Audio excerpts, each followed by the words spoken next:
জুলুম, অন্যায়, অবিচার, ক্ষমতা, দাপট যত বেশি হবে, ধ্বংসের সময়ে ধ্বংস সবচেয়ে কম সময়ে হবে।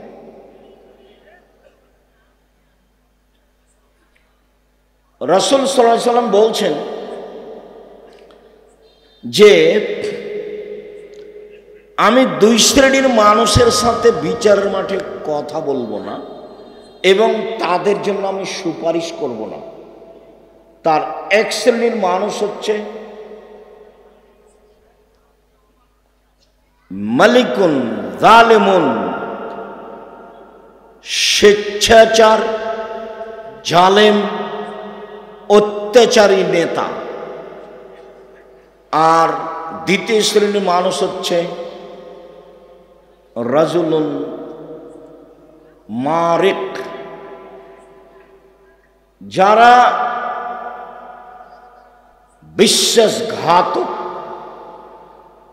প্রতারক, ধোঁকাবাজ, মানুষের সাথে ধোঁকা দিয়ে কথা বলে, মানুষের সাথে ওয়াদা করে পূর্ণ করে না। এইসব মানুষের ব্যাপারে আমি বিচারের মাঠে কথা বলবো না। এই কথা মুহাম্মদ সাল্লাল্লাহু আলাইহি ওয়াসাল্লাম বলেন। সদাচরণ, ভালো আচরণ, ভালো আচরণের নেকি বিচারের মাঠে নেকির পাল্লায় সবচেয়ে ভারী নেকির কাজ। বিচারের মাঠে হিন্দুদের পাপ নেকি ওজন হবে না। কেন? তাদের নেকি নেই। খ্রিস্টানদের পাপ নেকি ওজন হবে না। কেন? তাদের নেকি নেই। ইহুদিদের পাপ নেকি ওজন হবে না। কেন? তাদের নেকি নেই। যারা আকীদায় মার খেয়েছে বিশ্বাসে, যেমন কাদিয়ানি, যেমন শিয়া, এদের পাপ নেকি ওজন হবে না। কেন? এদের নেকি নেই।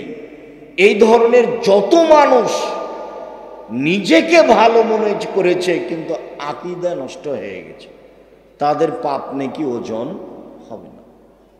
ফালা নুকিমু লাহু ইয়াউমাল কিয়ামাতি ওজনা, আমি তাদের পাপ নেকি ওজন করব না। ইউখাযু বিন নাওয়াসি ওয়াল আকদাম, তাদের মাথার সম্মুখভাগ আর পা একসাথে ধরে জাহান্নামে নিক্ষেপ করা হবে। ওদের কোনো বিচার নেই, ওদের কোনো হিসাব নিকাশ নেই। সম্মানিত দ্বীনী ভাই বোন, আজকে আমরা প্রথমে একটা হাদিস পেশ করি যাতে আমরা বুঝবো যে আল্লাহর নবী বলেছেন ভালো চাল চলনের নেকি নেকির পাল্লায় সবচেয়ে ভারী নেকি। আবু দারদা রাদিয়াল্লাহু তাআলা আনহু বলেন, রাসূল সাল্লাল্লাহু আলাইহি ওয়াসাল্লাম বলেছেন, ইন্না আসকালা শাইইন ইদাউ ফি মিজানিল মুমিনিল ইয়াউমাল কিয়ামা খুলুকুন হাসান।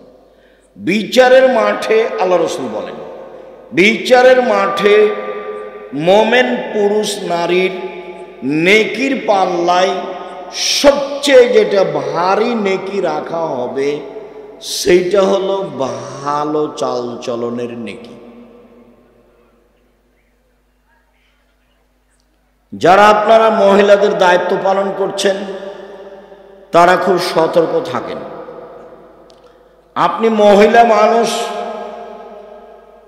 দয়া করে আপোষে গল্প করবেন না। আপনার কাঁধের ওপর দিয়ে যদি কেউ চলে যায় মুখ খুলবেন না।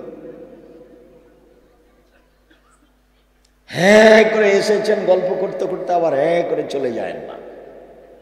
এগুলো হলো ঘৃণিত স্বভাব।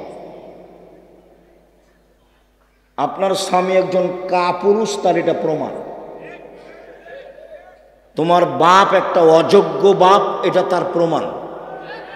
নইলে তুমি মহিলা মানুষ সেখানে এসে হি হি করে হাসো, গল্প করো কেন? তোমার লালন পালনের ত্রুটি আছে। সম্মানিত দ্বীনী ভাই বোন, আমার সাথে কথায় সাড়া না দিয়ে আপনি এক খেলে আমার দিকে চেয়ে থাকবেন, আমি আপনার কিছু না কিছু উপকার করবই করব ইনশাআল্লাহ। বিচারের মাঠে সবচেয়ে ভারী নেকির ইবাদত হলো ভালো চাল চলন। আল্লাহ তাআলা বলেন, ইদফা বিল্লাতি হিয়া আহসান। মুহাম্মদ সাল্লাল্লাহু আলাইহি সাল্লাম সমাজে কথা বলার সময় প্রতিপক্ষ যা বলে আপনি তার চেয়ে সুন্দর বলুন। মুহাম্মদ সাল্লাল্লাহু আলাইহি সাল্লাম মানুষের সাথে কথা বলার সময় মানুষে যা বলে আপনি তার চেয়ে ভালোটা বলুন। সমান সমান বলে যে সে ভালো নয়। যে বলতে পারে, আচ্ছা ভাইজান আপনি গালি দিলেন, আমি আর কি বলবো, আপনাকে আমি কিছু বলতে চাচ্ছি না, আমি গেলাম, এইটা হলো ভালো। আল্লাহ আমাদের নবীকে এটা আদেশ করলেন। আমিও জীবনে খুব চেষ্টা চালাচ্ছি, একটা হলো মানুষের প্রতিশোধ নিব না জীবনে, যে যা পারবে করুক বলুক। আর একটা মানুষের পিছনে পড়ব না, বদনাম গীবত করতে রাজি নই। সে আমাকে ধুয়ে ছেড়ে দিল, আপনি যা বলেন আমি তার উত্তর দিতে রাজি নই। আল্লাহ তাআলা বলেন, ওয়াজাদিলহুম বিল্লাতি হিয়া আহসান। মুহাম্মদ সাল্লাল্লাহু আলাইহি সাল্লাম মুখামুখি কথা বলার সময়, সমাজে বাক বিতণ্ড তর্কের সময় প্রতিপক্ষ যা বলে আপনি তার চেয়ে উত্তম ভালো বলুন। মুখামুখি কথা বললেও আপনার কথা যেন তার চেয়ে বেশি না হয়।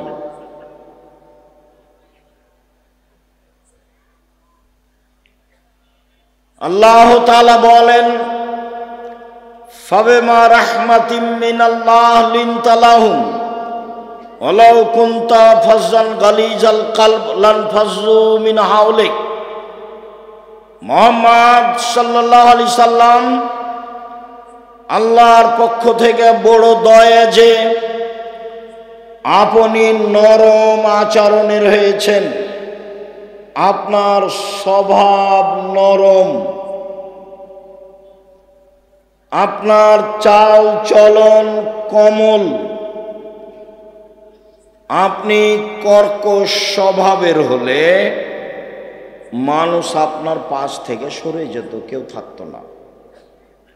শুনুন, ফাফু আনহুম, মানুষকে মাফ করুন। যা বলেছে বলেছে, মানুষে বলেছে ও পাগল, ওকে জিনে ধরেছে। মানুষে বলেছে বংশের জন্য কলঙ্ক, জাতির জন্য কলঙ্ক। ছি ছি ছি ছি ছি ছি ছি, এটা কথা হলো? বলছে যে একজন আল্লাহ সপ্তম আকাশের উপরে থাকে, অথচ আল্লাহ হলো 360 জন। আল্লাহ কতজন? 360 জন। একে হত্যা করতে হবে, একে দেশ থেকে তাড়িয়ে দিতে হবে, একে জেলে বন্দি করতে হবে, ওর গায়ে ধুলা দিয়ে দে, কুকুর লাগিয়ে দে, জাতির জন্য কলঙ্ক। কত কি যে বলল, যা বলল আপনি মাফ করুন। এই ছেলে,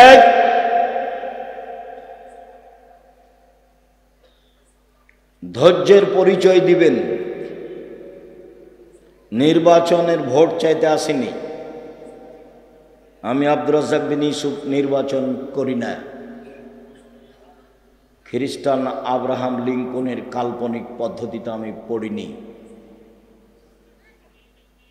আপনাকে আমি পরকালমুখী করার জন্য এসেছি, এইটাই আমার সফলতা।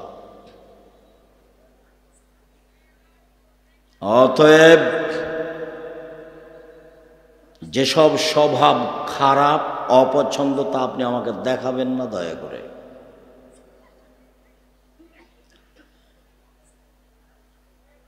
মহান আল্লাহ বলেন, আস্তাগফির লাহুম, জনগণ আপনাকে গালি দিয়ে যে পাপ করেছে, সেই পাপের জন্য আপনি আল্লাহকে বলেন, আল্লাহ ওরা না বুঝে যে আমাকে গালি দিয়েছে, ওদের গুনাহ হয়েছে, তুমি ওকে মাফ করো। এর নাম চাল চলো। বলতেই পাবেন না কাউকে, গালি দিয়েছে দিয়েছে, বলতে পাবেন না এই তুই কেড়ে ওকে মারাই তো লাগে 10 তো 20 টাকা দিব, লা মারাই। এগুলো হলো খারাপ স্বভাব, ঘৃণিত স্বভাব, শয়তানি স্বভাব, এগুলো নোংরা আচরণ। মুখ খুলবেন না। এই ছেলে, তোমাকে বলছি, তোমাকে কয়েকটা কথা বলছি, ক্ষমতা দেখিয়ে বাঁচবা না। ক্ষমতা দেখিয়ে বেঁচে থাকার কোনো লাভ নেই। মানুষের বাড়িতে কাজ করে খাও প্রয়োজনে, চকলেট বিক্রি করে খাও। আসলে আমি চকলেট বিক্রি করে খেতে বলিনি, আমি বলেছি কম পয়সার ব্যবসা করো, লোন নিতে হবে না, শ্বশুর বাড়ি থেকে যৌতুক টাকা নিতে হবে না, এই কথা আমি বলেছি।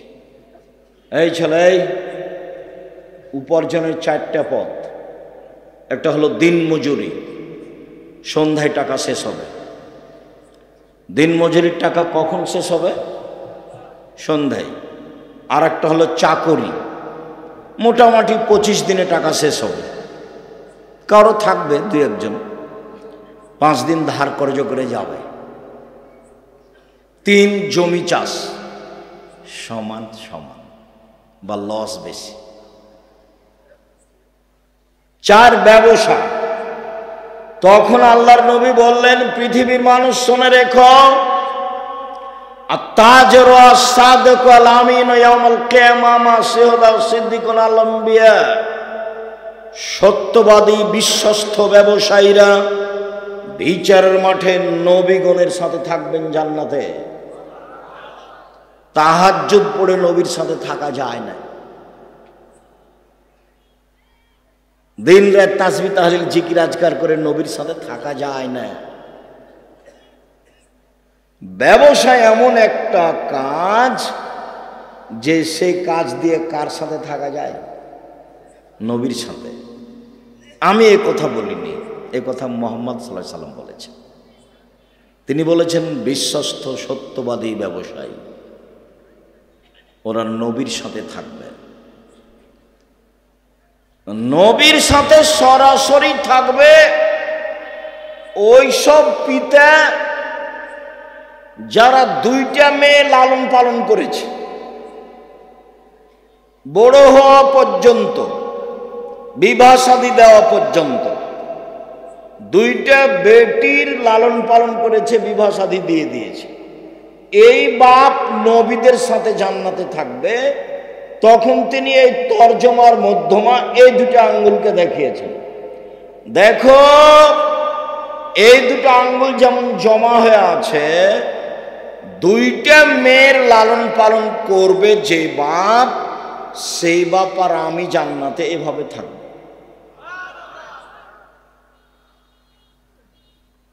আপনারও তো 2টা-3টা মেয়ে ওই যে বাজারে বসে আছে, বলেন কি হবে? জবাব আমাকে দিতে হবে না, জবাব আপনাকে দিতে হবে। জবাব দিতে হবেই, প্রস্তুতি নেন। আপনি বুঝতেই পারেননি যে ছেলে মেয়েকে লালন পালন করতে হয় কিভাবে। আল্লাহ নবী বলছেন যে মান কানাত লাহু সালাসা বানাত, কারো যদি 3টা মেয়ে 3টা বেটি থাকে, আল্লামাহুন্না, তাকে যদি বিদ্যা শিখিয়ে দেয়, ও আদাবাহুন্না, তাকে যদি শিষ্টাচার শিখিয়ে দেয়, ও জাওয়াজাহুন্না, যদি তার বিবাহ শাদী দিয়ে দেয়, ও ওয়া আহসানা ইলাইহিন্না, যদি তার সাথে ভালো আচরণ করে তাহলে বিচারের মাঠে বাপ আর জাহান্নামের মাঝে মেয়েরা থাকবে। জাহান্নাম থেকে ওইদিকে আর বাপ থাকবে এইদিকে, আর মধ্যে থাকবে মেয়েরা। মেয়েরা বলবে আমার বাপকে জান্নাতে দেন, তারপরে কোনো কথা। আমি এ কথা বলিনি, এ কথা মুহাম্মদ সাল্লাল্লাহু আলাইহি ওয়াসাল্লাম বলেছেন। আপনি নিজে পড়তে চাইলে আদর্শ নারী বইয়ে দেখেন, আদর্শ পরিবার বইয়ে দেখেন, উপদেশ বইয়ে দেখেন। দিন রাত এখানে সেখানে পয়সা খরচ করেন, এখন বই পুস্তক কিনেন কিনা আল্লাহই ভালো জানে। তবে মনে রাখবেন, জাতিকে কোনোদিন ফাঁকি দিনি। মুখে কলমে মিডিয়ায় জাতির সাথে আছি। জাতিকে কোনোদিন ভুল পথের দাওয়াত দিনি, কোনো স্বার্থ নিয়ে দাওয়াত দিতে আসিনি। 90 সাল থেকে মাঠে আছি, নিজ প্রয়োজন জাতির সামনে কোনোদিন পেশ করিনি। পয়সার বিনিময়ে জাতির সামনে কোনোদিন দাঁড়াইনি, জাতির কাছে কোনোদিন মাথা নত করিনি। মানুষের পয়সা নিয়ে আমাকে বাঁচতে হবে এই হিসাব আমি কোনোদিন করিনি। সম্মানিত দিনী ভাই বোন, মুখে বলেছি জাতির জন্য, কলমে লিখেছি জাতির জন্য, মিডিয়ায় এসেছি জাতির জন্য, জামিয়া সালাফিয়া গড়ছি জাতির জন্য, টেকনাফ থেকে তেঁতুলিয়া পর্যন্ত মক্তব গড়েছি, গড়ব ইনশাল্লাহ জাতির জন্য। আল ইতিসাম টিভি অনলাইন জাতির জন্য, আল ইতিসাম পত্রিকা জাতির জন্য। এতে আমি কোনোদিন কোনো স্বার্থ ভোগ করিনি। আমি আপনাদের জামিয়া সালাফিয়া পড়িয়া বেতন নিই না, আমি জামিয়া সালাফিয়ার কাছে ঋণী নই। আমার মনে বড় সাধ, এই দেশের মাটিতে আমি উন্নত মানের প্রতিষ্ঠান গড়বই গড়ব ইনশাআল্লাহ। যেখানে ছেলে মেয়ে বাংলা ইংরেজি আরবি উন্নত মানের শিক্ষা অর্জন করে জাতির অন্যায়ের বিরুদ্ধে লড়বে, মুখে কলমে মিডিয়ায় লড়বে। শুধু আপনার স্বার্থে দেশ বিদেশ থেকে শিক্ষক নিয়ে এসে রেখেছি, যাদের মাসে বেতন লাগে 40 লক্ষ। শুধু খালি এক মাসে বেতন লাগে 40 লাখ। অতএব আপনি বই পুস্তক পত্রিকা সব কিছু মূল্যায়ন করবেন, এটা আমার ঐকান্তিক দাবি। সাথে সাথে কোন থানা এটা? নাচল থানা, চাঁপাইনবাবগঞ্জ। চাঁপাইনবাবগঞ্জ আমার জন্মভূমি। চাঁপাইনবাবগঞ্জের মহিলা পুরুষকে আমি বলতে চাই, নিজ স্বাধীনতায় চলে মান ওয়াসালাকে ওয়াসালতুহু মান কাতাকে কাতাতুহু, রাহুল বুখারী মুসলিম। সম্মানিত দিনী ভাই বোন, প্রশংসা আল্লাহর জন্য, শান্তি অবতীর্ণ হোক আল্লাহ রাসূলের উপর সাল্লাল্লাহু আলাইহি ওয়াসাল্লাম। আজকের দিনী বৈঠকে সংক্ষিপ্ত সময়ে বক্তব্যের বিষয় সদাচরণ, ভালো আচরণ। ভালো আচরণ, ভালো চালচলন নিয়ে আমরা এক গুরুত্বপূর্ণ সংক্ষিপ্ত তথ্যবহন বিবরণের চেষ্টা করব ইনশাআল্লাহুল আজিজ। ইবাদতের জগতে, বিচারের মাঠে, নেকির পাল্লায় সবচেয়ে ভারী ইবাদত ভালো চালচলনের ইবাদত। সবচেয়ে ভারী নেকি ভালো চালচলনের নেকি। ইবাদতের জগতে সালাত একটি ব্যতিক্রম ইবাদত, নামাজ। সব ইবাদতের আপোষ আছে, সালাতের কোনো আপোষ নেই। যেমন রমজান মাসে সিয়াম ফরজ, রোজা ফরজ। কিন্তু আমি অসুস্থ, পরে করব, এই যে আপোষ হলো। অথচ রমজানের মাসের সিয়াম রোজা ফরজ, পরে করেন। হজ একটা ফরজ বিধান, তো এবছর করলেন না, সামনে বছর করেন, কোনো সমস্যা নাই, করেন। জাকাত একটা ফরজ বিধান, 2 মাস আগেই দেন, চলে, 1 মাস পরে দেন, চলে। কিন্তু সলাত একটা ফরজ বিধান, এক অবাক বিধান, যার আগে নয়, পরে নয়, অসময়ে নয়, কোনো সমস্যা মানে না। পৃথিবীর ব্যতিক্রম ভিন্ন ধরনের একটি ইবাদত হলো সলাত, একেবারেই ভিন্ন। এই ছেলেরাই, যেসব লোকগুলো দাঁড়িয়ে আছে, জায়গা নেই সেই জন্য দাঁড়িয়ে আছে। তোমরা যারা দায়িত্ব পালন করো, দেখো সামনের লোকগুলো দাঁড়িয়ে আছে কেন? বসেই কথা শুনতে হবে জায়গা থাকলে। আর প্রোগ্রাম তো একদিন, দোকানপাটে বসে আছেন কেন? দেখে আসলাম আপনাকে, আপনার শরম হয় না কেন? আপনার একটু লজ্জাবোধ হয় না? আপনি তো এই জন্য এসেছেন, আর আমি আব্দুর রাজ্জাক বিন ইউসুফ আপনার জন্য এসেছি। আর আপনি মহিলা মানুষ, বেশরমা মহিলা, আপনি কি করে পুরুষের ওখানে যে বাজার করছেন, কিনছেন? স্বামী নাই, দেবর ভাসুর নাই, লজ্জাবোধ নাই, আপনি মহিলা মানুষ, আপনার শরম হয় না? আপনার একটু হায়া হয় না? আপনাকে একটু খারাপ লাগে না? আপনি ওই বাজারে দাঁড়িয়ে আছেন কেন? আপনার স্বামী নেই, আপনার বাপ নেই, আপনার বাপেরও লজ্জা নেই, নাহলে আপনি ওখানে মানুষের মধ্যে দাঁড়িয়ে থাকেন কি করে? আজকে বাজার করতে হবে কেন? আজকেই বাজার করতে হবে কেন?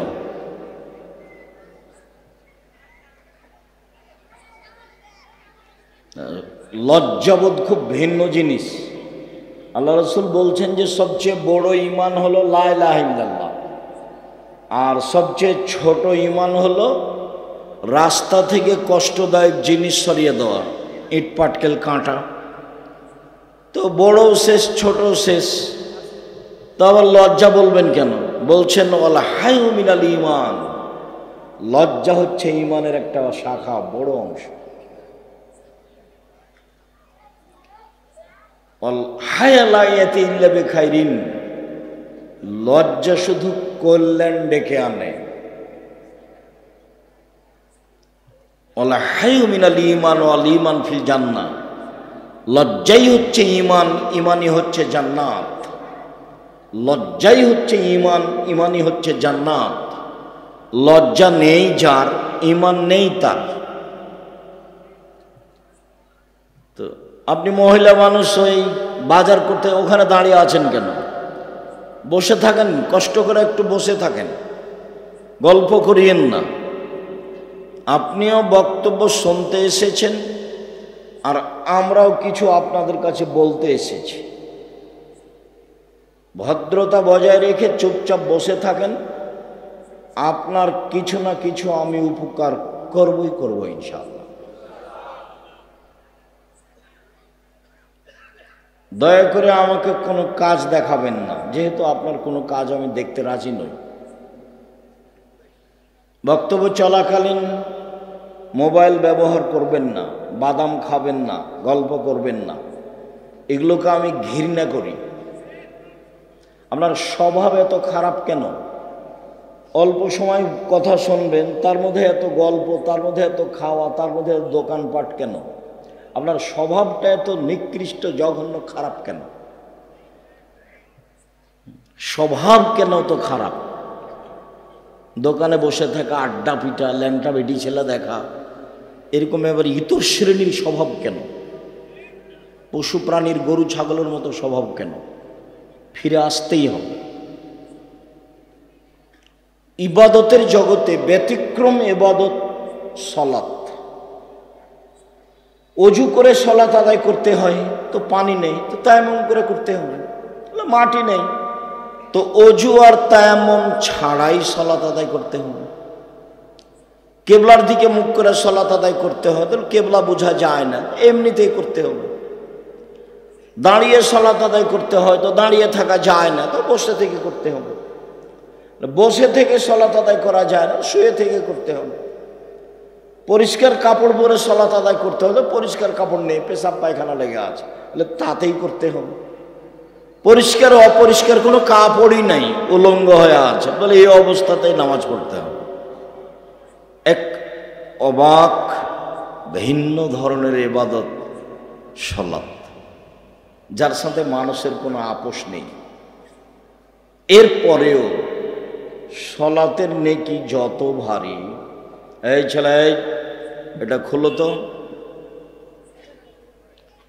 সালাতের নেকি যত ভারী, ভালো চাল চলনের নেকি তার চেয়ে হাজারো গুণ বেশি ভারী। ভালো চাল চলন কি জিনিস? হজের নেকি যত ভারী, ভালো চাল চলনের নেকি তার চেয়ে লক্ষ গুণ বেশি ভারী।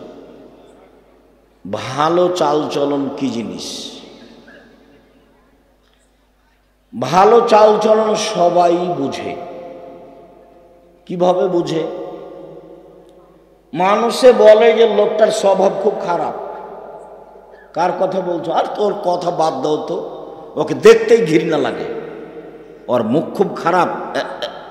দেখেন, মানুষ ভালো চাল চলন বুঝে।